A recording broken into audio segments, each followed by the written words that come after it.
but if you just bear with us for 1 second, hopefully we'll get everyone back. But what we had been talking about, just to give you guys a recap, in case you haven't heard, I have Dr. Kimya Nuru Dennis on the show tonight. She is the head of 365. She was. We were just discussing. We were just discussing. We were just discussing a couple of things here. You know, I'm sorry about that, Dr. Kimya. Yeah. And well, that's obviously what they want. That's what the outsiders want. When we talking about real progress for our people, they try to shut us down. I mean, they try to shut us down. Boom and pound when I shut them down, though. The man is definitely after the show. The man is definitely after the show. There's no doubt about that. But like we were saying, you were saying about incorporating others, non-melanated people, into our businesses. Well, I don't use nicknames like non-melanated because humans have melanin. And that's also why terms like Caucasian, I do have to highlight that since I am a sociologist and I've taught sociology of race now for 20 years. So Caucasian's not an accurate racial category. So the Caucasian category was created along with Mongoloid and Negroid. So I always tell my students in every class, don't say that term unless you also want to be called Negroid or Mongoloid. Mongoloid was for every group that would be now considered Asian or indigenous natives. You know, so it has nothing to do with Caucasoid mountains and stuff like that. Yeah, normally I say that you're going too far, but actually, I ran an anecdote about Nikki Haley the other day and how she came up in South Carolina. That was very interesting. I'm not sure if you're aware of this, but Nikki Haley is, of course, the former Indian American from the country of India, and she was actually educated in South Carolina. And there was a court case. I believe that her parents brought up the court case because her parents had came to this country. They had a store in a black neighborhood. They benefited from black neighborhood like many other Eastern Asian people, people of that descent. They come to different areas and they take advantage of the opportunities that are given to them to open up stores and do commerce in our neighborhoods. And she actually benefited from that. But when it was time to go to school, they made an argument that she was technically Caucasian. And one of the reasons why was the differentiation between Caucasian people and regular what they consider to be white Caucasian people. And at the end of it, she was deemed Caucasian, but not white. But that distinction allowed her to attend school in the white neighborhood, which of course has been always segregated. It was a better school district. It was a better school, which allowed her to move forward in her academic life and become the person that spews the things that she spews today. Yeah. So that distinction without a difference, it allowed. Yeah, but that was something that they fought for and that she fought for, or her family fought for her for that right. So even though you may not care, Gene, do you care about that whatsoever? No. That they actually did it? Did it. They made an effort to get that title? To get that title, to get her into that school district, and years later, it's sort of like a claim to fame. It's a feather in her cap. No. Now back to Black folk. All right. So when you're creating something that's for us, by us, or biased for us, yes, I have to interfere with our people sometimes, being distracted by other people. When you create something that's for us, by us, or biased for us, you want to always process how do you deliver the message and who's the audience, right? Okay. And a lot of times our people have that pressure because the cannabis industry is just like when we talk about when you're buying sage, incense, candles, despite the origins of all this, who owns most of these shops in parts of the world and who profits from it, right? right? Right. So that's why people Right. change their message in an intentional way. Just like when you look at yoga studios in parts of the world, even Asian medicine centers owned by medical schools, they're owned by people who are not Asian, not African/Black, not indigenous. So this is why I always tell people, you got to be honest. Are you doing this because you're nervous? Are you doing it because it's your intentional business design? And that's just something that people have to process. And if you're trying to reach Black folks, you just want to also think about if you were to join like a Black chamber of commerce, is there a way that you'd be able to network with Black folks who don't have the money to contribute, but they have the resources that are legitimate where you can exchange with each other? And so that's just always something. And that's the foundation of Black capitalism. It's not true that everything is exploitative. Not everything is exploitative. The origins of Black capitalism is to profit, because when you look up from slavery, Booker T. Washington's book that Marcus Garvey read, which is the foundation of Marcus Garvey's capitalism. Dr. W.B. Du Bois was also a Black capitalist.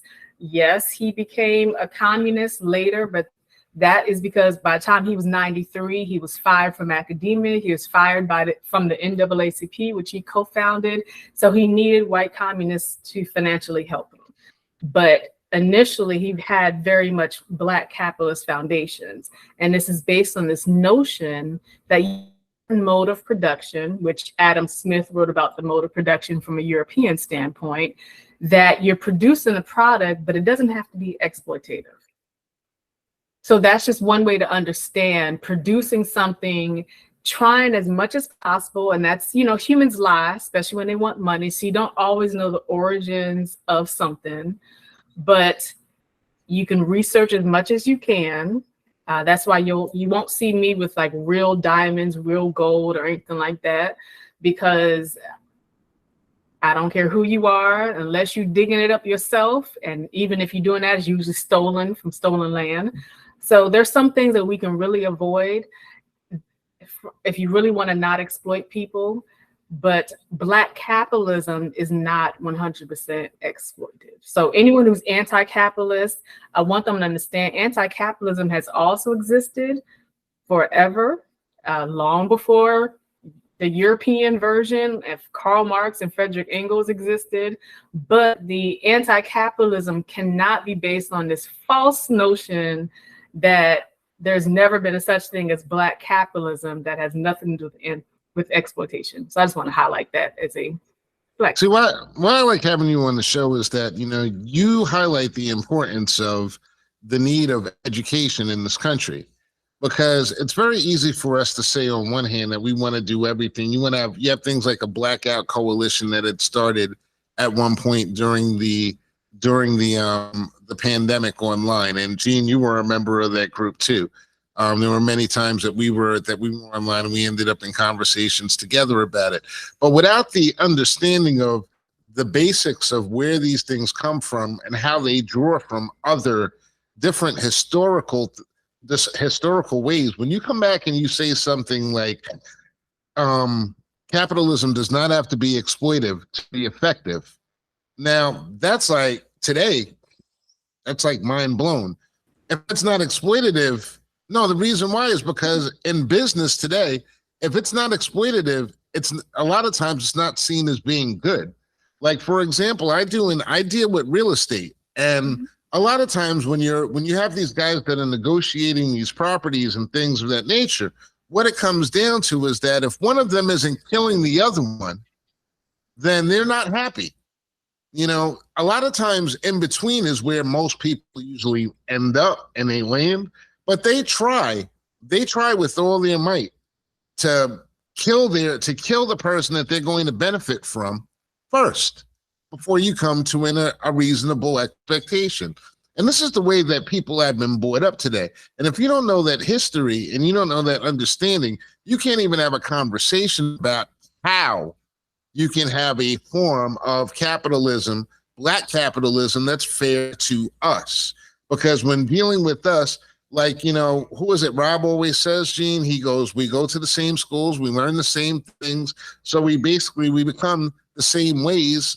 A lot of us become the same as other people in darker skin, because this is like what we are, this is what we are exposed to, you know. And what you do is you bring us like kind of a, I'm looking for the word, maybe context in which we can actually frame ways for us to move forward ourselves. Right. Because I have a few pet peeves, but one of my pet peeves, and I am Pan-African and Black nationalist, one of my pet peeves is for Black folks to call themselves radical revolutionary, but when you see their reading list, it is a bunch of European stuff. Like they'll say, yeah, it's socialism.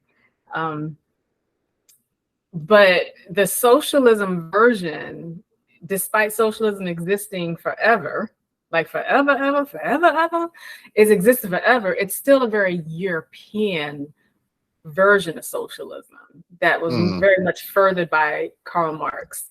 A lot of Black folks will have like, it's still like a very much communist manifesto, communism stuff. So it's written by Black folks, but like even if you see people celebrating Che Guevara and Fidel Castro, it's still, and Fidel Castro was racially white, by the way. So I mean, and again, I'm a sociologist who I have to teach facts. I tell people you're going to be bothered by facts. If you're offended that Fidel Castro is racially white, then you don't like to look at the factual people's backgrounds before you celebrate them. You know, like, did you think that the colonizers disappeared? When you understand the history of Spain, all that. Anyway, so well, yes, do you think it's things that I always explain? Do you think it's problematic to celebrate Fidel Castro because he's racially white? I think people need to understand what they're celebrating. Okay. I always tell Black folks in particular, don't name drop. Don't join a cult. Well, essentially, does it change what he did? What did he do? Tell me what he did. Well, he overthrew a form of capitalism in Cuba that was unfair to a lot of the people in the working class in that country. Without getting into too many specifics, because a lot of Cubans are very emotional when you talk about Cuba and Castro because of the number of things that they lost. But my perception of the whole thing would be that if the people aren't being exploited there, Castro wouldn't have won. It would have been impossible for him to win. And he sided with a lot of Afro-Latinos in that country, because if you break it down, that's what it really comes down to. It really comes down to, once again, there were a lot of the people that were in control looked a certain way. And the people who took over afterwards, Cuba is more of a mishmash now. Okay. Culturally. All right. So based on that logic, Haiti should be mad at Papa Doc, and Baby Doc, but white Haitians, white people in Dominican Republic should be okay. When talking about Jamaica, the Indian Jamaicans, the Chinese Jamaicans, and white Jamaicans should be celebrated. So, okay, I'll let y'all have that. Should be celebrated how? For what? I mean, if they actually do the actions, if they actually fight on the side of, if you understand the so that's actually part of it. So white Jamaicans make a lot of money from the tourism, but in terms of the political leaders, a lot of them were mulatto Jamaicans, and you'll see that a lot when you learn about, of course, Bob Marley. When Bob Marley was part of the campaigns, there were mulatto Jamaicans who look white, they pass for white. But when you understand Marcus Garvey's problem, his critique was with the issues of colorism, specifically in Jamaica, and of course the colorism that originated with Arab Muslim colonizers of northern Egypt and certain other parts of Africa. And that was one of the critiques that Dr. W.B. Du Bois and Dr. C.L.R. James had of Marcus Garvey, was that they felt Garvey talked a little bit too much about the colorism issue. But, you know, that's neither here nor there. But the point is that if Black folks want to celebrate the change makers who conveniently happen to be white, then I think that's a moment of self-reflection as well. Because I think that's a big self-reflection as well. Because they celebrate those. Well, suppose you're a Black Cuban, for example. So we also have to challenge this falsehood. So number one, I do want to highlight components of socialism exist in capitalist nations. And so for people who don't understand what that means, I want them to investigate where their tax-paying money goes in the United States of America. Social Security, things of that nature. That's one of my big things. I used to say that all the time. You know, and Gene. SNAP benefits. I mean, so if it was not any component of socialism, then there would not be those programs existing. So I do want our people to understand, and I do want our people to understand the difficulty of universal health care in terms of the difference between policies and real life applicability, since I do also specialize in policy implementation. Because I don't appreciate any political party. I don't appreciate any politician.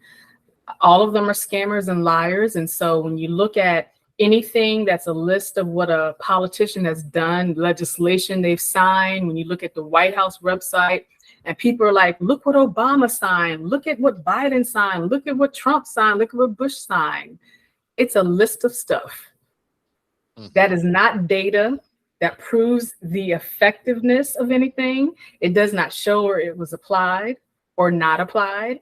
It does not give us financial audits to show you where your money went. Also, we got to understand AFRICOM, all these different things South that have Africa, been, right? You know what I'm saying? Right. So yeah. Well, But let so me- I think that about US, if people can comprehend the full span when it comes to USA, they got to understand how that applies to every nation. It applies to Cuba. It applies when celebrating Fidel Castro. You can appreciate components of Fidel Castro, right? While understanding that you have to be able to learn everything and critique everything. Just like when you hear people celebrate Joseph Stalin. What are some things that Joseph Stalin did that are critiqued? I think that's the balance that all people basically have to go through at the end of the day, no matter what. But I want to take it back to something that you said about capitalism having elements of communism. For example, the police force. I did not say that. I said capitalism has components of socialism and socialism, right? Socialism. I'm sorry. But let's talk about the police force, for example. You've done a lot of work with police forces doing diversity training, and we've had conversations. I've never done diversity training for police forces. I don't do that. Okay, what is it that you would? You could probably explain it a little bit better than I could. Okay, so I created an academic program, a criminal studies academic program, and so I hired police to teach courses. I helped recruit some of my students to go into law enforcement because that was the expectation, that having Black, Latina, Hispanic, Indigenous students, students who are LGBTQIA students would change something, although it does not change anything. I also spent years on board of directors for mental health. So we did mental health training for police to change crisis de-escalation. So but that's Gene, not the same thing as diversity training. So Gene, once more, as a former officer, would you agree with what she says about it not changing the culture, having the more Black people that you have on the job at the time? Because I don't know if many people do realize that you were at one time on a police force. Yeah, so changing the culture. So yeah, I mean, even if it changes the culture, it still doesn't change the agenda that they all serve. So changing the culture is changing the flavor. Doesn't matter, Doesn't matter. No difference whatsoever. No, not till the agenda changes. And the agenda, and that's what I want to speak to a little bit. The agenda, the part of it, the part of that jobs program, that socialism is the pension. At the end of the day, you do 20 years on a job. You go out there, you crack heads, you do what you're told for 20 years, and then you retire with a pension that is paid for by the general population per se. And I've always said that that's one of the biggest draws with being an officer and being compliant. Would you say that when your time on the force, that would be that was a motivating factor with people following orders? Yeah, so let me answer that like this.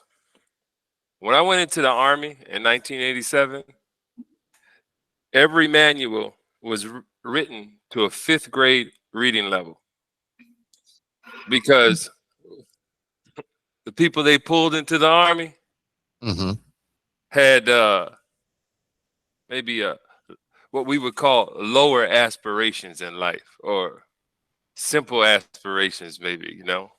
Okay. And so that's no different for police officers. So yeah, that's a carrot that's dangled to someone who has lower or simple aspirations in life.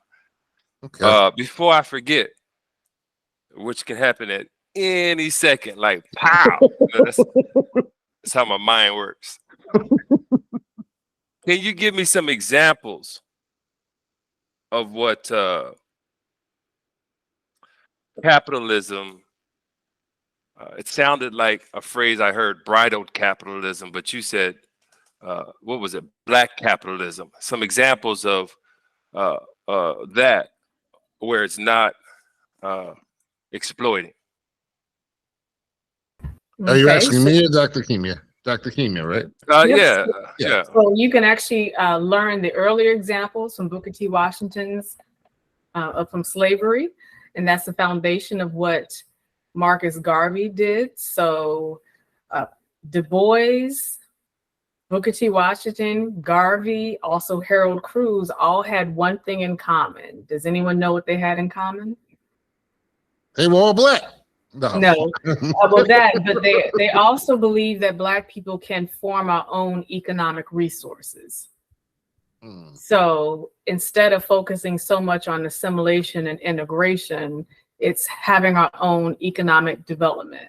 And economic development is only possible if you are producing products and profiting from those products.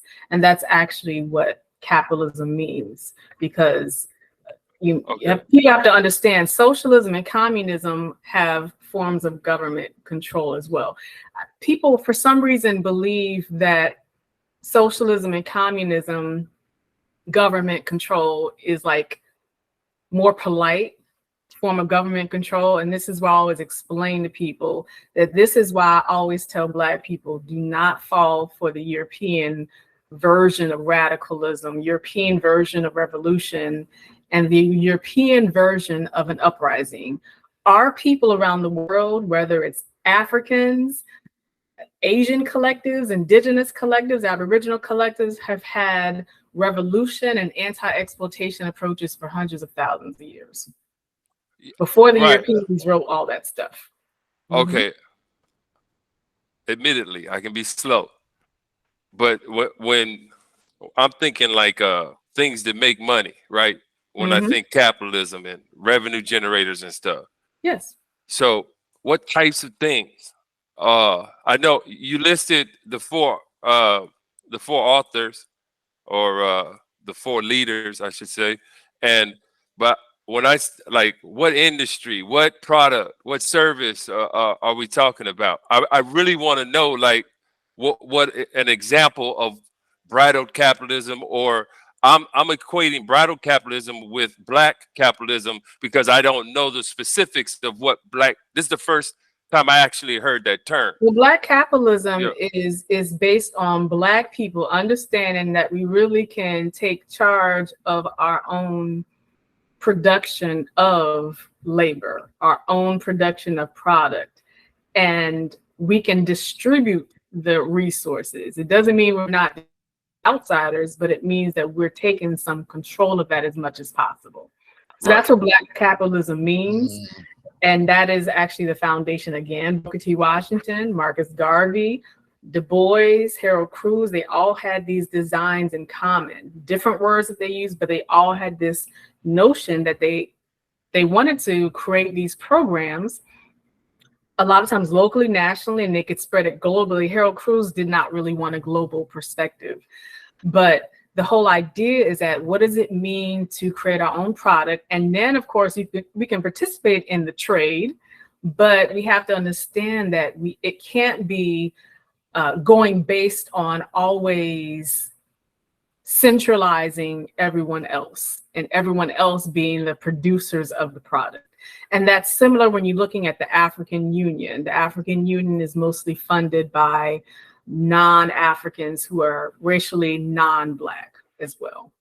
And that was something that I was going to mention next too. I'm not sure if did I play the clip for you? I know, Gene, I sent you the clip of the and I sent everyone that's in our group thread the clip of the white professor that's speaking to the Black people in Africa. And what he's saying is that when he talks about how the world views Africa as basically a hub for raw materials. Please don't show me that. You don't want me to show you that? Don't care about white people telling us anything on this notion. Well, this is why this is information that's very important, because what he's saying. Well, I'm going to say it. I'll let people decide when they listen to it later, which is essentially what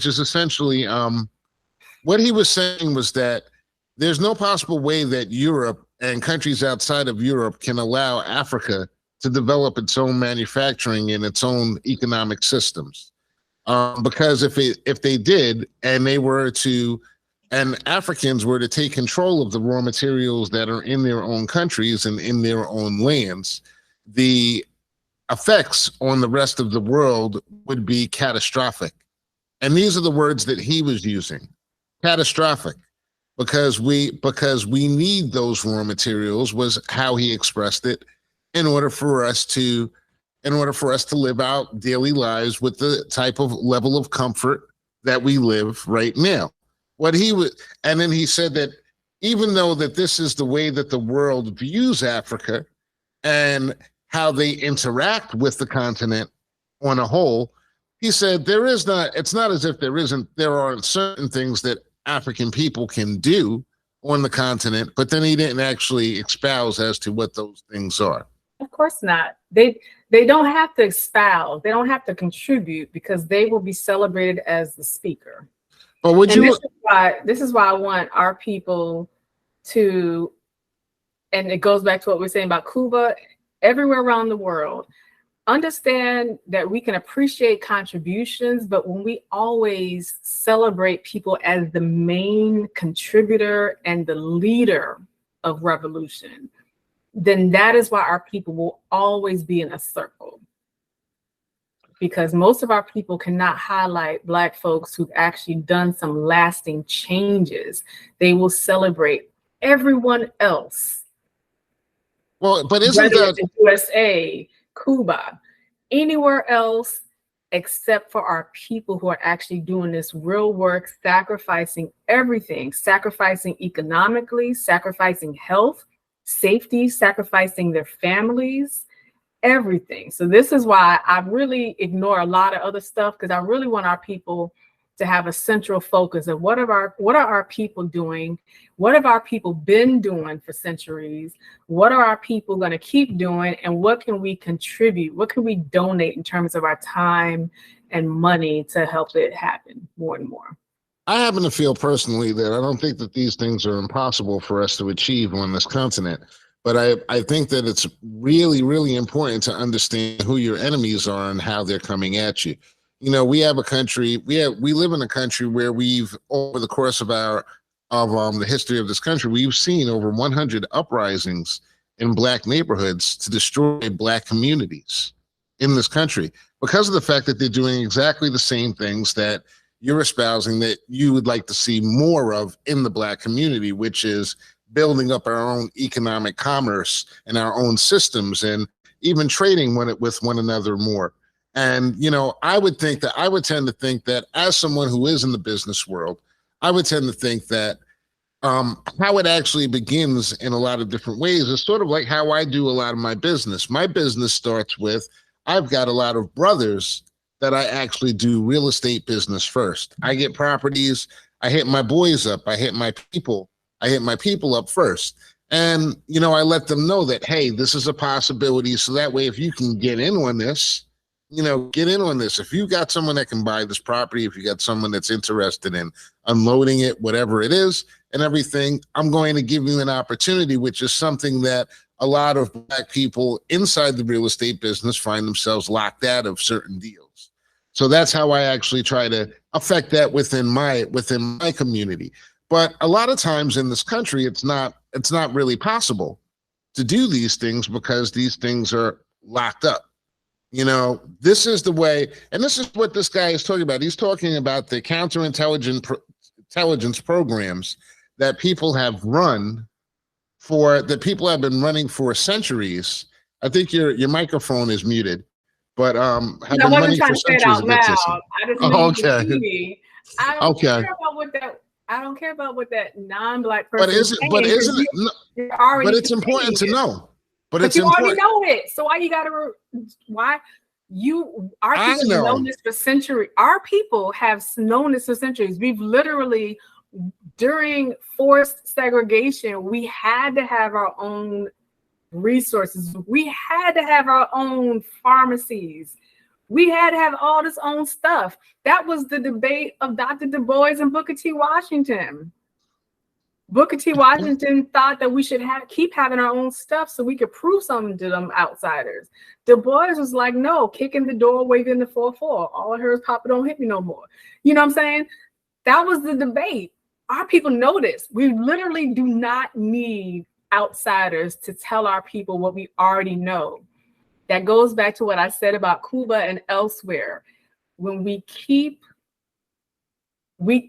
can thank somebody for what they did, but when we keep doing this whole savior syndrome and pretend that person discovered some things and solved a problem that our people weren't thinking about, that is the brainwashing that perpetuates the mindset that was originated in the first place. It keeps going on. I do want to clarify something. Earlier when I mentioned AFRICOM, I accidentally said AFRAM because in my mind, I'm thinking about the Juneteenth gathering in Baltimore. That was this past weekend, Saturday and Sunday. It was AFRAM, that's in Baltimore. Okay, so I want Black folks who are going to research AFRICOM to learn about what AFRICOM is and how every president has funded that, including Barack Obama. So when you celebrate Barack Obama, and you think that Barack Obama gave money to African lands,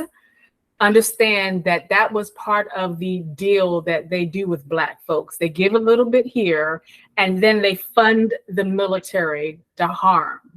Same thing when we talk about the 1033 program, when it comes to the military gear used and given to police departments across the nation, and including to Baltimore Police Department.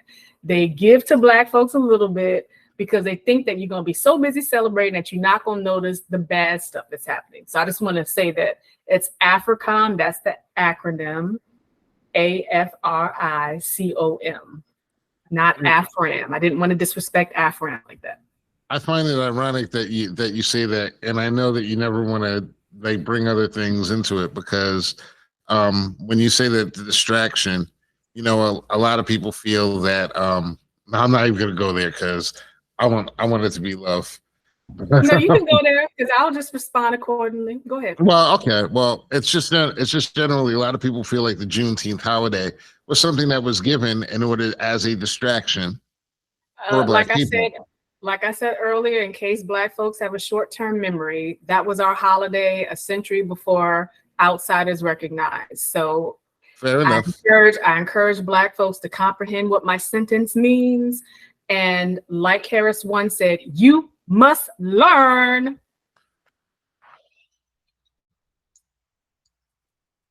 So Dr. Kimya, Except for I didn't even like it as a holiday before it became a federal one. And that's okay. That's a wonderful thing about Black folks. It don't matter what everybody think at any given moment. And black folks in general weren't like crazy all over the place. That was a Texas thing that I always understood to be like a Texas thing. There may have been exceptions to that rule, but okay, so Juneteenth spread across the nation over generations. I'm born and raised in Richmond, Virginia, so we have Juneteenth there. We had Juneteenth in North Carolina, where I lived for 17 years. So what scale?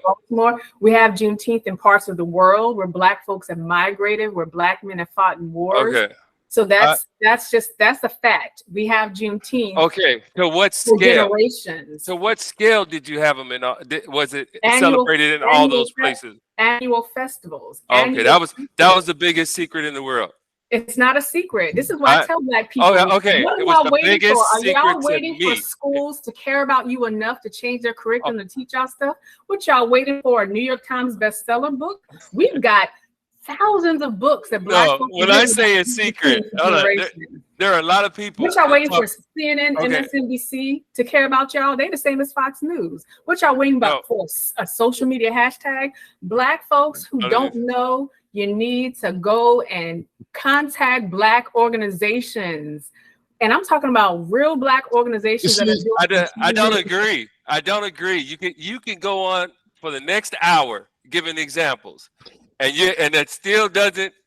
I will. That still doesn't describe to what scale that holiday was being celebrated before annual festivals. Before the folks put it on the map, as it is now. If white people are the reason you know stuff, you need to self-meditate. No, that's not. Stare in the mirror. We're talking about one specific thing. Stuff is broad. Stuff is various things. Oh, we're talking about one specific thing. Outsiders. Black folks cannot blame outsiders for chosen cluelessness. Black folks are choosing. That's a long rabbit trail. That's a long rabbit trail. About New York Times bestseller books. I don't give a damn about book. That's a rabbit trail. I don't give a damn about white people's book awards. If Black folks don't know, that's because you didn't go to a Black library. You haven't gone to a Black bookstore. You haven't joined Black organization events, including UNIA and other organizations that are doing this work. In all fairness, you haven't done this. Wait, hold on. Go ahead. You haven't done this yourself, dude. Ain't nobody gonna knock on your door and beg you, especially since you was a cop. Hold on. Go ahead, Gene. What were you saying? Listen, your inability to hear another sentence is telling. And I'm telling you, that's all good information that you spew out without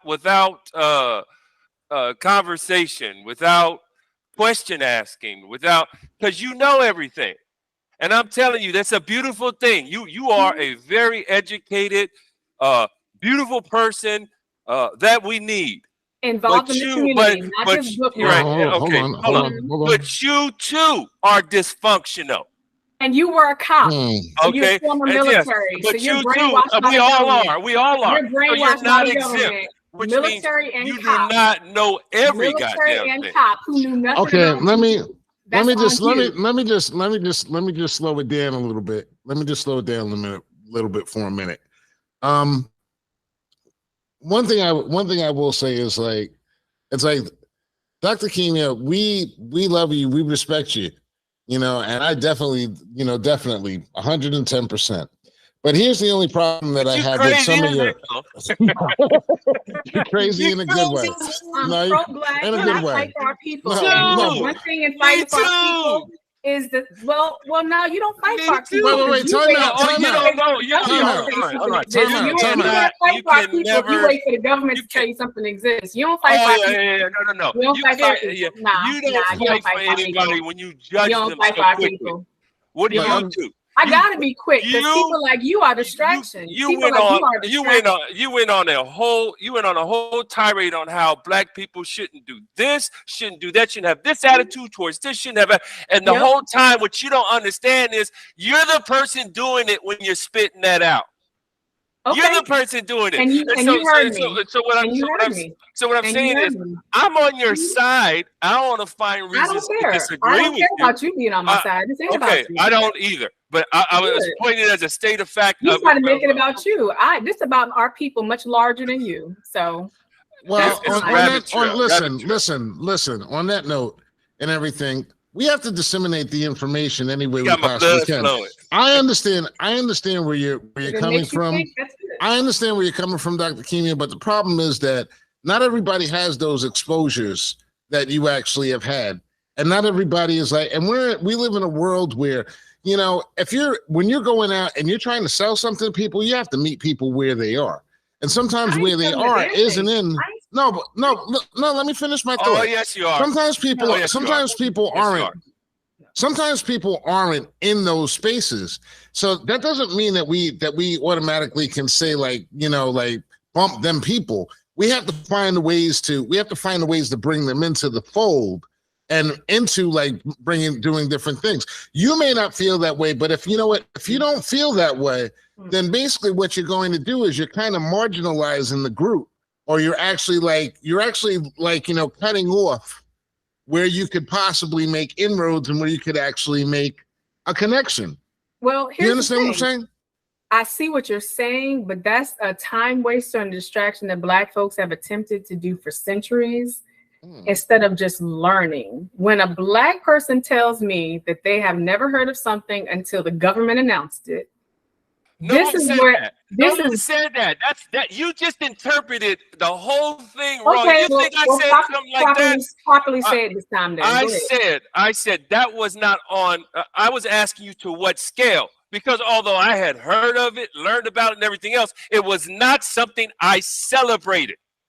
So okay, who cares if you celebrate it? No. So to what scale were all these people celebrating it? And the reason, dude. Okay, yeah, but the reason I'm asking that is because your defense was, oh, Black people been celebrating it all over the place in this large, huge scale. And what I told you is no. A minority, a small percentage of Black folks were celebrating it. If you consider how many Black folks are celebrating it, so-called, right now. Okay, good. Which is what? What do you think the increase is? If you had okay, yeah, but it's enormous. Would you agree that it's enormous? You're another distraction. You're another distraction. I hope you never even heard. You never even let me get to my point. The meaning of Black capitalism and development. And I hope you learn. I hope you at least learn how to have effective communication if you care about your people. I ain't trying to have an effective communication. If you care about your people, you like to raise your voice. And yeah, because when I get excited, that's what I do. At me, and that's because how this gonna happen. No, because you were over talking me. You're not accustomed to these environments in which that's not true. That's not true. You don't. I didn't know because I remember talking to you last year. Yeah, but that doesn't mean you know me. I remember you too. I got a stark reminder of it during this. I wouldn't have got on this if I knew it. I remembered it was you. But you know how to have complex conversations. No, you don't. So I've never heard you have a good. I'm going to go back to ignoring. Yeah, that's what you do. We're gonna have to. You run from it. We're gonna have to. Yeah. Well, guess what? You know, we actually have reached our time on the show. Believe it or not. It's good because she was running. She's a runner. She's a track star. Didn't want to have the conversation. Okay, listen. To teach you introductory stuff because you don't read introductory stuff. That's how you're defining it, right? You're not even. Listen, I'm trying to send you a list of organizations. No, I don't. Is that what you need me to do? I don't. I need you to not even email me. Be curious about what I need. That's what I need. Because here's the thing: you need to self-reflect on why you don't know stuff. No. You don't know what I need. Folks to do. You know what you Black need. Folks being outraged at Black people who challenge them. We're not outraged. Those are your words. Need to be outraged at the people who took that knowledge away from them. Those are your words. Be mad at your school. Those are your words. Listen, at the military. I don't be want. Mad listen, at the police department. I don't want either. Don't be mad at me. I'm holding you accountable for asking listen. I don't want. Listen. Listen. I don't want either. Okay? I don't want either one. I'm not even bothered by you because you're no. Listen. I don't want you to be bothered by me. I don't. That was not my intention. But that's. That's another one of your definitions as to what I want or who I am. And what I'm telling you is you don't know what you think you know. Listen, you don't I'm gonna know have it. to. Well, you definitely don't know because you got a whole bunch of I have questions. You don't even know what you're experience. asking. I have You have experience. experience with what though? Tell me your experience. I would love to hear this. I don't really care. Never mind. Listen, I'm gonna tell Thank you.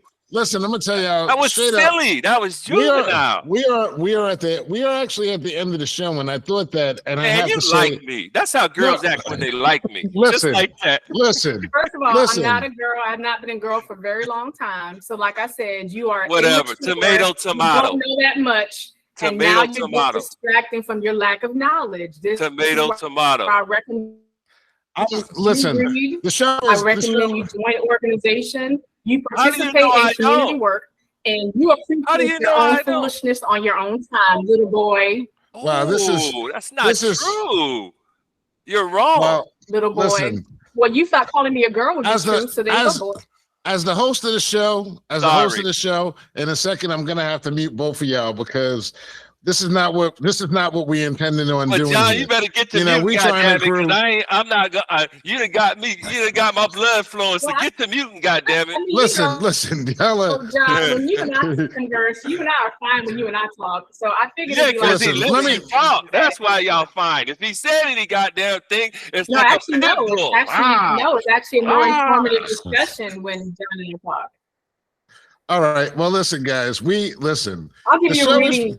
The show is pretty much over. We've reached the hour, and it's been a very interesting. And at the end of the show, it's gotten a little bit tangy here. But what I can say is, like, both of y'all both muted right now. But what I'm saying is that, like, what I could say to you, Dr. Kimya, you don't know Gene. Gene does read a lot of books. He is those things that you're saying. Pop. It's not what it is. Stop, cut it out. I'm gonna make it Dr. Kimya, I already know. Listen, we bring you. I love having you on the show because you have such a strong perspective and such strong feelings and everything. She is all knowing, and we're going to end it. That's the oracle. Listen, that's the oracle in the Matrix right there. We're gonna end it right. Oracle. We're gonna end it right here because we're over the time now anyway. But listen. Right. From Diversity 365, Dr. Kimya. Tell him to give you his book list next time. He tells you. Tell him to give you his book list. It ain't even half. He wouldn't have asked me those basic questions if he really had been reading stuff. So I've only read one book. One book. That's the only book. He's the equivalent of the movie Seven when old boy came. Well, this has gone well. This has gone exactly. Yeah. I gotta tell y'all. I gotta tell y'all both. This is like fantastic internet because this is what they love to see. They love to see us like, and I didn't plan this. We don't want bumping heads like that. We prefer to have. We prefer to presenting challenging information. Now she know what I wanted. I'm talking about before I get to say it, she gonna tell me what I wanted. He got challenging me was gonna be the purpose. So that's what I had one question you never answered it. Then it hit me. Oh shit! This is the same girl. You lack the knowledge to realize I answered the question. Exactly. You did that before. You did that same thing before. Read a book. So it must be. Read a book since you'll know. My knowledge is